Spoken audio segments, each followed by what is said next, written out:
আসসালামু আলাইকুম। মানবিক শাখার সেকেন্ড টাইম প্রস্তুতির পূর্ণাঙ্গ গাইডলাইন ক্লাসে সকলকেই ওয়েলকাম করতেছি। আমি মোহাম্মদ নজরুল ইসলাম।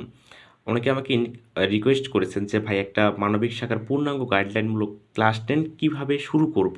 শুরু করাটাই সবচেয়ে বেশি গুরুত্বপূর্ণ। ভালোভাবে শুরু করতে পারলে আসলে আর সমস্যা হয় না। যার কারণে কোন, কোন টপিকগুলো পড়া দরকার, শুরুর দিকে কোন বিষয়ে বেশি ফোকাস রাখা দরকার, এই বিষয়গুলো আজকের আলোচনা আর মূল বিষয়। আমরা যদি দেরি না করে একদম মূল আলোচনায় চলে যাই, টপিক ভিত্তিক কোন বিষয়ের কোন টপিক পড়ব। আমি আসলে অনেকগুলো পূর্ব প্রস্তুতিমূলক আলোচনা স্কিপ করে ডিরেক্ট টপিকে চলে যাচ্ছি। কোন টপিকগুলো আসলে পড়ব, এইটা আলোচনা করলে আসলে বাকি অনেক কিছুর উত্তর পাওয়া যায়। সো শুরুর থেকে চলে যাই যে বাংলায় কী, কী টপিক পড়ব। আসলে বাংলা বিষয়ের ক্ষেত্রে হয় কি, যে বাংলা বিষয়টা আমাদের কাছে বোরিং লাগে, এটা তো আমরা পড়ছি, পারবো, এরকম মনে হয়। কিন্তু আসলে আল্টিমেটলি দেখা যায় শেষে বাংলায় সবচেয়ে কম মার্ক আসে বাংলা বিভিন্ন কারণে। আচ্ছা, বাংলা প্রথম পত্রের ক্ষেত্রে কী পড়তে হবে? বাংলা প্রথম পত্রের ক্ষেত্রে যেই গল্প এবং হচ্ছে কবিতাগুলো আছে, এগুলো লাইন টু লাইন রিডিং পড়তে হবে। এই ধৈর্যটা আমাদের থাকে না। সবচেয়ে বড় সমস্যা এই জায়গায়।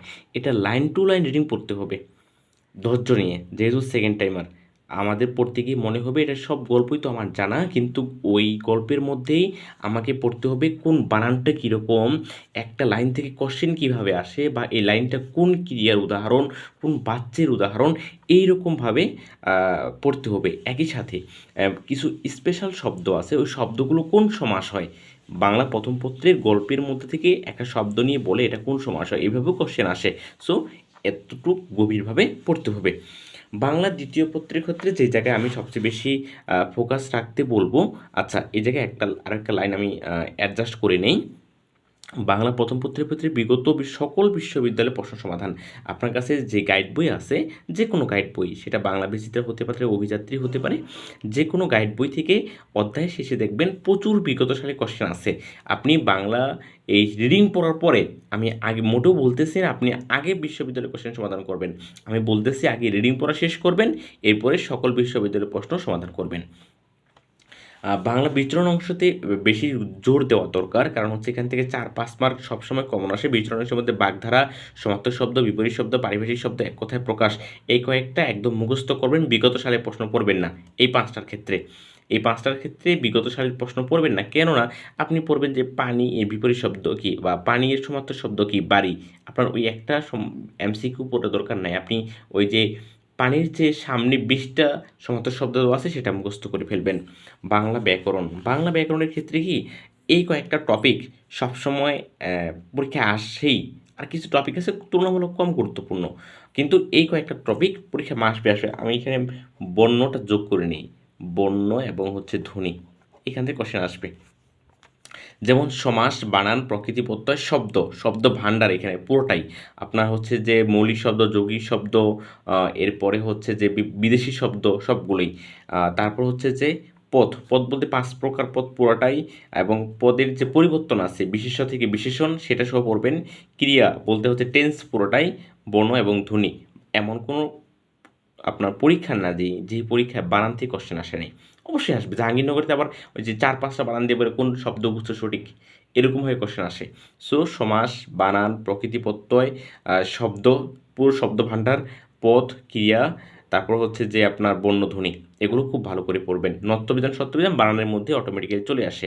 সন্ধিটা অ্যাড করে নেবেন। সন্ধি শুধু এমসিকিউ পড়বেন না, সেটা আপনার হচ্ছে গ্রামাটিক্যাল সহ পড়বেন। এখন আসি ইংরেজিতে।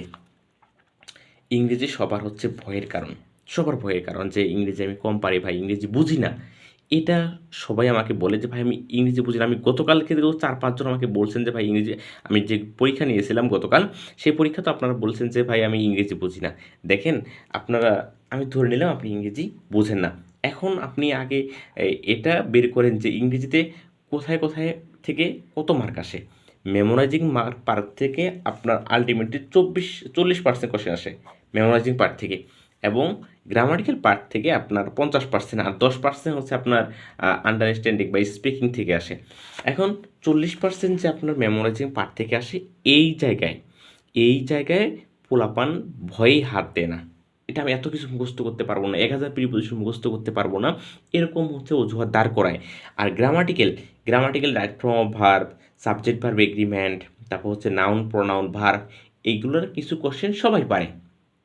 এটা আপনিও পারবেন, যে কেউই এখান থেকে সহজ কোশ্চেনগুলো সবাই পারবে। কিন্তু আসলে আপনার এবং আপনার কম্পিটিটিভের মধ্যে পার্থক্যটা কোথায় তৈরি হয়? আপনি যে স্পেলিংটা পারবেন, আপনার কম্পিটিটিভ যখন স্পেলিংটা ভুল করবে, পার্থক্য এই জায়গায় হবে। কারণ ওই টেন্সের যেই অথবা সাবজেক্ট ভার্ব এগ্রিমেন্টের যে উদাহরণ আসছে, সেটা কিন্তু দুজনেই আপনার পারছেন। ভুল হচ্ছে কোথায়? এই স্পেলিং অথবা আপনার এই মেমোরাইজিং পার্টটাতে। এই জায়গায় আসলে পার্থক্যটা তৈরি করে দেয়। জাহাঙ্গীরনগর 12-13 সেশনের একটা কোশ্চেন দেখবেন 15 মার্কের, একটা হচ্ছে যে ইংরেজি কোশ্চেন বি ইউনিটে 10টা স্যানোনিম অ্যান্টোনিম আসছে, আর 5 মার্কের একটা প্যাসেজ আসছে, 15 মার্ক শেষ। সো আপনার যখন এটা এটা মুখস্থ থাকবে, তখন আপনি আলটিমেটলি স্ট্রং জোনে থাকবেন। এটাকে আমি পড়াশোনার পুঁজি বলে থাকি, ভর্তি পরীক্ষার পুঁজি। পুঁজি বলতে কীরকম? আপনি ব্যবসা করতে গেলে যেমন পুঁজি ছাড়া ব্যবসা হয় না, ক্যাপিটাল ছাড়া ব্যবসা হয় না, ঠিক এইরকম এই অ্যাডমিশন টেস্টে ইংরেজি ক্ষেত্রে এটা যদি মুখস্থ না থাকে আপনার ভাই, এটা কিন্তু আপনার কেউ কোনোভাবে আপনি এটা হেল্প করতে পারবে না। আপনি গ্রামাটিক্যাল মাঝে মধ্যে হচ্ছে যে 3টা সিঙ্গুলার ভার্ব বাদ দিয়ে একটা প্লুরাল ভার্ব নিয়েও অ্যান্সার করা যায়। আর কিন্তু এটার ক্ষেত্রে পুরো মুখস্থ করতে হবে। যা কী কী মুখস্থ করতে হবে? Synonym antonym preposition group verb spelling idiom phrase one word, এই কয়েকটা আইটেম খুব ভালোভাবে মুখস্থ করবেন। এখন আমাদের মুখস্থ করার পদ্ধতি হচ্ছে প্রথম 3 দিন টানা প্রিপোজিশন পরে মুখস্থ করি, পরে আর 30 দিন সেটা আমরা বের করেও দেখি না। আমি আবারও রিপিট করতেছি, টানা 3 দিনে প্রিপোজিশন মুখস্থ করে শেষ করি এবং আগামী 30 দিন সেগুলো আর দেখি না। এটা হচ্ছে আমাদের পড়ার স্টাইল। কিন্তু বিষয়টা একটু খেয়াল করে দেখেন, আপনি আপনার ফোন নম্বর কিন্তু মনে হারাচ্ছেন না। আপনি আপনার হচ্ছে যে বার্থডে তারিখ মনে হারাচ্ছেন না। কারণটা হচ্ছে এটা চর্চার মধ্যে আছে। আমি যেভাবে পড়তাম ভোকাবুলারি কীভাবে মনে রাখতাম, আমি সকালবেলা 30 মিনিট আগে ভোকাবুলারি পড়তাম। সেটা আমার ইচ্ছা মতো পড়তাম, যে শনি রবি সোম হচ্ছে স্যানোনিম অ্যান্টোনিম, রবি মঙ্গল বৃহস্পতি প্রিপোজিশন, এরকম সকালবেলা 30 মিনিট পড়তাম। আবার সন্ধ্যাবেলা পড়তে বসলেই আগে 30 মিনিট ভোকাবুলারি পড়তাম। এটা প্রতিদিন রুটিন ছিল আমার। শুরুতে আমি আগে ভোকাবুলারি শেষ করব 30 মিনিট, সেটা আমার, আমি শনি রবি হয়তো বা এটা পড়তাম, রবি সোম এটা পড়তাম, মঙ্গল বুধ এটা পড়তাম, বৃহস্পতিবার এটা পড়তাম, শুক্রবার এটা পড়তাম। এভাবে নিজের একটা আলাদা শিডিউল ছিল। এবং সকালে 30 মিনিট, সন্ধ্যায় 30 মিনিট, সকালে 30 মিনিট, সন্ধ্যায় 30 মিনিট, এভাবে প্রতিদিন পড়তাম। এই জায়গায় এই 40% যে আছে, এই 40%-এর তুলনায় আমি সবসময় এগিয়ে থাকতাম। কারণ গ্রামাটিক্যালে যে সহজ যে গ্রামাটিক্যালটা আসবে, এটা সবাই পারবে, সবাই পারবে। এই জায়গায় আসলে পার্থক্যটা তৈরি হয়। ভোকাবুলারি কোন জায়গা থেকে পড়বো? ভোকাবুলারি তো অনেক আছে। আপনার কাছে যেই বইটা আছে, এই বইয়ের বিগত সালের সবগুলো পড়েন। যদি আপনার আসছে একটা ওয়ার্ডের স্যানোনিম 4টা, আপনি অপশনের 4টা ওয়ার্ডের ওয়ার্ড মিনিং সহ জানেন। ওই অন্য কোনো বই খুঁজতে হবে না। মানে এটা তখন কী করে, ভোকাবুলারির জন্য একটা বই কিনতে যায়, কিনতে গিয়ে 7 দিন দেরি হয়, তারপরে পড়া শুরু করে। এত কিছু করার দরকার নাই ভাই। আপনি জাস্ট আপনার কাছে যে বইটা আছে, এই বইটার বিগত সালের সকল ভোকাবুলারি পড়ে শেষ করেন, তাহলেই হবে। আচ্ছা, এরপর আসি গ্রামাটিক্যাল। গ্রামাটিক্যালটা কি? গ্রামাটিক্যালটা হচ্ছে আপনারা হচ্ছে উদাহরণ মুখস্থ করেন। গ্রামাটিক্যাল উদাহরণ মুখস্থ করার জিনিস না। গ্রামাটিক্যাল হচ্ছে যে সলভ করার জিনিস। 4টা অপশন থেকে কোন 3টা অপশন হবে না, কোন 2টা অপশন একদমই হবে না, তারপর কোন 2টা অপশন কাছাকাছি। আচ্ছা, আমি একটা হচ্ছে উদাহরণ আপনাদেরকে দেখাই, সহজ উদাহরণ দেখে আপনারা হচ্ছে রিলেট করে নেবেন। A basket of apples dash sold. আমি এখানে লিখলাম ড্যাশ সোল্ড, আপনার বোঝার জন্য। আচ্ছা, অপশনে দিলাম আপনার ইস, বিতে দিলাম আর, সিতে দিলাম হচ্ছে আপনার ওয়ার, ডিতে দিলাম হ্যাভ। দেখেন, আমি মনে করলাম এটা অনেক বড় একটা উদাহরণ, যেটা আমি পারতেছি না, কিন্তু এটা কোশ্চেন কীভাবে সলভ করা যায়। দেখেন, এই যে অ্যাপেলস, এইটা অনুযায়ী ভার্ব নির্ধারণ হবে না। আপনার এই যে অফ এর সামনের সাবজেক্ট হচ্ছে এ বাস্কেট, এটা সিঙ্গুলার সাবজেক্ট হবে, যেহেতু সিঙ্গুলার ভার্বও হবে সিঙ্গুলার। কিন্তু আমি এই নিয়মটা কোনো কারণে মনে হারিয়ে গেছি কোনো কারণে।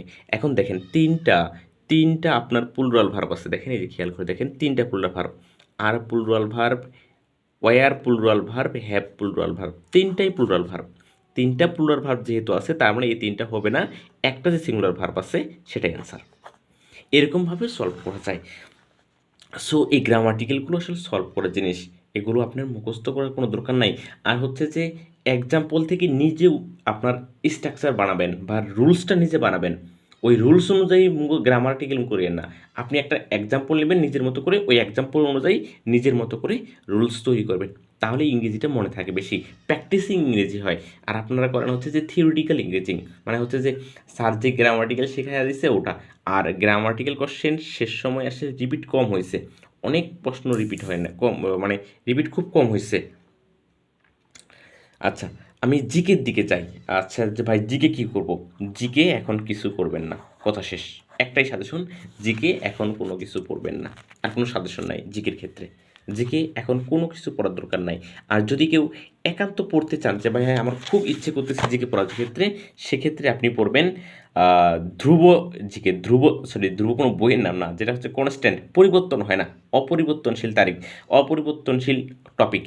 যেমন হচ্ছে আপনার হচ্ছে দিবস, দিবস পড়তে পারেন, প্রণালী পড়তে পারেন। তারপর হচ্ছে যে জাতিসংঘ পড়ে শেষ করেন। তারপর হচ্ছে, আমি লেখা খুবই খারাপ, আমি লিখতেছি না, জাস্ট হচ্ছে যে আপনাকে কিওয়ার্ডগুলো দিচ্ছি। এরপর হচ্ছে প্রথম বিশ্বযুদ্ধ, দ্বিতীয় বিশ্বযুদ্ধ, তারপর হচ্ছে বিভিন্ন যুদ্ধ যেগুলো হয়ে গেছে, যুদ্ধের আবার আপডেটগুলো পড়তে হবে। কারণ হচ্ছে যে আপডেট থেকে বেশি প্রশ্ন আসে। তাহলে কি বললাম? দিবস, প্রণালী, তারপর হচ্ছে যে জাতিসংঘ, প্রথম বিশ্বযুদ্ধ, দ্বিতীয় বিশ্বযুদ্ধ, এর সাথে আগে যে ইতিহাস, মুসলিম শাসনামল, মুঘল শাসনামল, ওই শাসনামলগুলো পড়ে শেষ করেন। তারপরে আপনি পড়বেন যেগুলো পরিবর্তন হয় না, প্রথম বা সর্বশেষ, বা হচ্ছে সর্বোচ্চ উঁচু, সর্বোচ্চ নিচু, ভালো জায়গা, এইরকম যে বিষয়গুলো আছে এগুলো পড়ে শেষ করেন। সংস্কৃতি বিষয়গুলো পড়ে শেষ করেন। গম্ভীরা কোন অঞ্চলে গান, জনপদগুলো পড়ে শেষ করেন। তারপর হচ্ছে সংবিধানটা পড়তে পারেন, সংবিধান হচ্ছে মোটামুটি কম পরিবর্তন হয়, সংবিধান পড়ে শেষ করেন। তারপর হচ্ছে বাংলাদেশের কিছু প্রতিষ্ঠান আছে, যেমন হচ্ছে যে দুর্নীতি দমন কমিশন, নির্বাচন কমিশন, এই টাইপের পড়াগুলো করেন। আর কিছু আপডেট থাকে, এখন জিকে একটু পরিবর্তন হচ্ছে, এইগুলো হচ্ছে আপনি পেপার পড়ে অথবা কারেন্ট অ্যাফেয়ার্স থেকে কিছু পড়ে আপডেট থাকেন। মোট কথা বলবো, জিকে যে জিনিসগুলো পরিবর্তন হয় না সেগুলো পড়বেন। আর আমার সবচেয়ে ফোকাস করার বিষয় ছিল আপনার এই ইংরেজির ক্ষেত্রে। ইংরেজির ক্ষেত্রে আপনার পার্থক্যটা তৈরি করে দিবে যে আপনি আপনার কম্পিটিটিভ থেকে কোন জায়গায় এগিয়ে আছেন। আপনি যদি ইংরেজিতে এই জায়গায় স্ট্রং থাকতে পারেন আর এই জায়গাটাতে স্ট্রং থাকতে পারেন, আমি মনে করব আপনি চান্স পাওয়ার সিঁড়িতে অনেক ধাপ এগিয়ে আছেন। আবারও বলতেছি, আপনি যদি এই জায়গাটাতে এবং এই জায়গাটাতে এগিয়ে থাকেন, চান্স পাওয়ার সিঁড়িতে আপনি অনেক ধাপ এগিয়ে আছেন। পড়বেন কীভাবে? সকালবেলা 30 মিনিট, সন্ধ্যাবেলা 30 মিনিট, 15 দিন বা 1 মাস প্র্যাকটিস করেন। যদি আপনার ইমপ্রুভ না হয় ভাই, আমাকে কমেন্টে এসে ইচ্ছামতো গালি দেন যে ভাই ইমপ্রুভ হয় না, আমার মনে থাকতেছে না, বা আগের চেয়ে বেশি ভুলে যাচ্ছে। যদি সকাল সন্ধ্যা 30 মিনিট করে পড়ে আপনি আগের চেয়ে বেশি ভুলে যান, তাহলে আমাকে ইচ্ছামতো কমেন্টে এসে গালি দেবেন। আমি আশা করব আপনি 1 মাস যদি প্র্যাকটিস করেন, ভালো একটা ফিডব্যাক পাবেন। সকলের জন্য শুভকামনা রইল। আমি এই জায়গায় কোনোরকম কোনো ভূমিকা ছাড়া কথাবার্তা বলছি, কারণ একদম ডিরেক্ট টপিকে চলে আসছি। যদি আপনাদের মনে হয় যে হ্যাঁ ভাইয়ের কথাগুলো, আমি কোনো বইয়ের কথা বলি নাই, কোনো কোচিংয়ের কথা বলি নাই, ডিরেক্ট আপনাদের যে টপিকগুলো পড়তে হবে সেই একজ্যাক্ট ওই জায়গাটাতে আমি আসলে নক করছি।